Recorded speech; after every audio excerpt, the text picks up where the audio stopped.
Cardinal O'Hara High School, the institution of secondary education that has thrived throughout the past 49 years, is a home of pride, excellence, and tradition. Though our academics are based on a strong curriculum taught by supportive teachers, the after hours of extracurricular activities is where we tend to shine. Dozens of clubs and organizations are accompanied hand in hand by numerous competitive sports during all of the school's sessions. Coaches and students alike work endlessly to bring home trophies and titles, carrying spirit proudly back to the school. And one of the most popular athletics, varsity football, has made no exception to this tradition. Players and bystanders alike will share the love of the game in their Lions team. There is hope and excitement in the stands each fall season.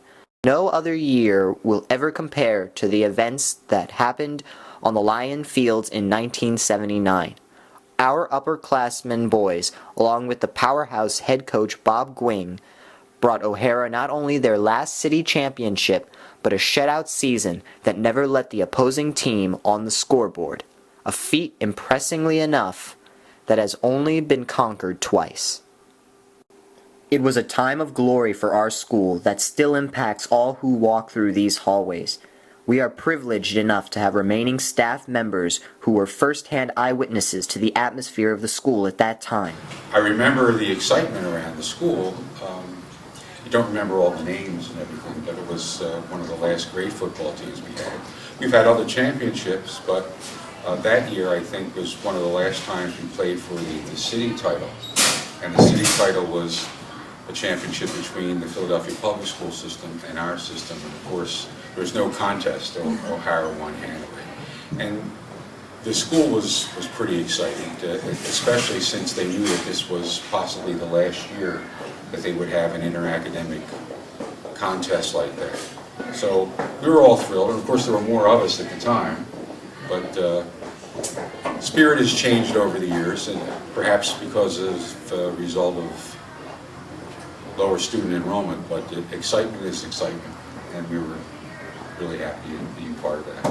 1979, there were a group of young men who, several of whom I taught, and they were just totally dedicated for the school, and they were supported by the school.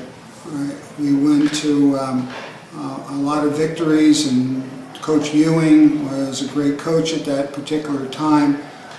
Some of the young men went on to Division I schools, and others just went on to college and whatever, and really made names for themselves, not only for football but also for scholastic achievements and stuff like that. And now they, I'm sure, have become truly productive members of our society, which I think is a tribute to O'Hara. Well, let's see, sophomore year was a big year. I remember first, I guess this is the biggest thing, was the Pope came to Philadelphia, and I remember the 8th grade students came to school and they were practicing to sing to the Pope in the gym, and then the whole school went down to the Mass at the Parkway, and that was a big event. And then that was in October, and then a month later, a little more than a month later, I do remember when the football team won the last city title game in Philadelphia, and I remember watching the news and seeing O'Hara, and they covered the news, and then watching O'Hara win the final game, and that's about all I can remember.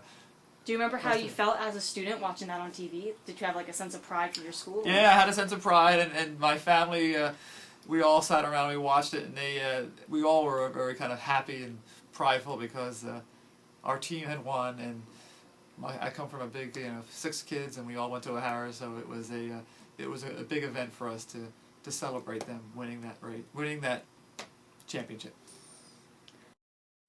Tim Chambers, Glenn LeGrand, Bill Mitchell, and others have all once been teenagers in uniform like the rest of us. Now, in 2012, the tables have turned.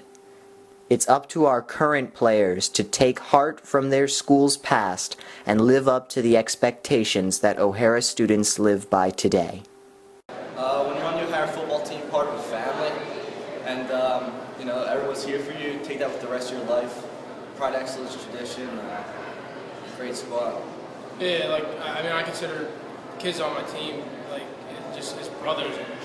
You know, it means the world to me that like I could trust them and go through every day in the weight room and participate in games with them.